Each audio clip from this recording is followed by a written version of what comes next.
সেদিন আর কোনো কিছুই কাজে আসবে না। এই জন্য আমাদের প্রত্যেককে আল্লাহর হুকুম হাকাম মানতে হবে, আল্লাহর হুকুম হাকাম মানতে হবে। কোনো মানুষ কি বলতে পারবে যে আজকে আমি সুস্থ সবলভাবে থাকবো? কে বলতে পারবে? এখন অসুখের প্রয়োজন হয় না, এখন অসুখ ছাড়া মানুষ মারা যায়, অসুখ ছাড়া মানুষ মারা যায়। আজকে আমার ছেলে সন্তানদেরকে আমাদের দিনের দাওয়াত দিতে হবে। আজকে আমাদের ছেলে সন্তানদেরকে দিনে দাওয়াত না দেওয়ার কারণে, তাদের ভিতরে ইসলামের বুঝ না থাকার কারণে তারা আজকে মাদকের মধ্যে তারা আসক্ত হয়ে যাচ্ছে, তারা এই টিচিংয়ের মধ্যে তারা আসক্ত হয়ে যাচ্ছে, তারা বিভিন্ন খারাপ কাজ জড়িত হয়ে যাচ্ছে। আমাদের চৌমোহনীতে, আমার গ্রামের পাশে হাজিপুরে বলি না, আমার এক ছেলেকে গণপিটুনি দিয়ে তাকে হত্যা করেছে গ্রামবাসী। কেন হত্যা করেছে? একমাত্র সে মাদকের সাথে জড়িত। সে মাদকের সাথে এমনভাবে জড়িত হয়েছে, মাদকের টাকা নেওয়ার জন্য। সে যদি মার্ডারও করতে হয়, তাকে সে মার্ডার করার জন্য প্রস্তুত। সে 20 লাখ টাকা হাইজাক করে নিয়ে যাচ্ছে, যেটা আমরা পরবর্তী শুনছি খবরে ফোন দিয়ে। এই বলিকে কি করছে? তাকে জনগণে এত ক্ষিপ্ত হয়েছে, তার প্রতি এত নারাজ, এত অসন্তুষ্ট হয়েছে, তাকে মারতে মারতে মারতে মারতে সেখানে তাকে মেরে ফেলছে গণপিটুনি দিয়ে। যখন তাকে নিয়ে যাওয়া হচ্ছে, তখন তার মা, তার বোনে এমনভাবে কান্না করতেছে, আকাশ পাতাল পর্যন্ত ভারী হয়ে যাচ্ছে, এমন কান্না করতেছে। কারণ আজকে এই বলির আমার এই ছেলেটাকে যদি দিনের সুশিক্ষা দিতে হয়, যদি ইসলামের মহান কথাগুলো তার কর্ণে পৌঁছে দিত, যদি তাকে সঠিক পথে গাইডলাইন দিত, তাহলে এই বলি আজকে কি হতো না? মানুষের গণপিটুনির বলি হতো না, আজকে কোনো পিটুনি বলি হতো না।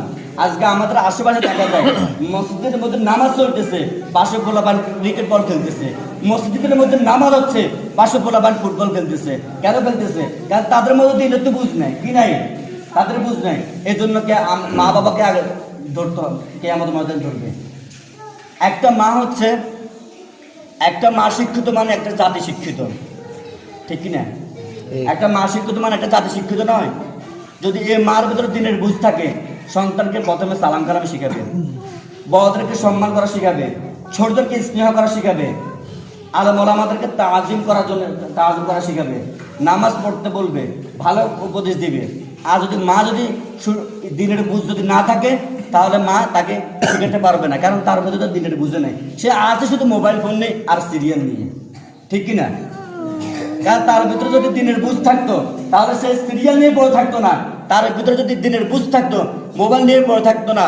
সে 5 ওয়াক্ত নামাজ পড়তো, সন্তানদেরকে নামাজ পড়ার জন্য উদ্বুদ্ধ করতো, আহ্বান করতো।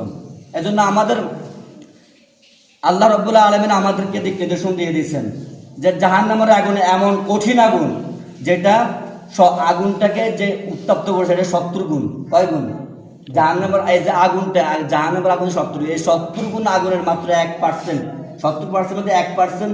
এই যে আমাদের দুনিয়ার যে আগুনটা, এটা হচ্ছে মাত্র জাহান্নামের আগুনটা মাত্র 1% দিচ্ছে, ঠিক আছে? আর বাকি 70% আগুন হচ্ছে রেখে দিচ্ছে, ওই আগুনটা হচ্ছে জাহান্নামের আগুন।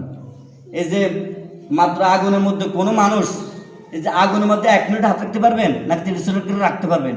এটা তো মাত্র জাহান্নামের আগুন থেকে মাত্র 1% আগুন, আর বাকি 69% আগুন জাহান্নামের ভাষায় লিপিবদ্ধ।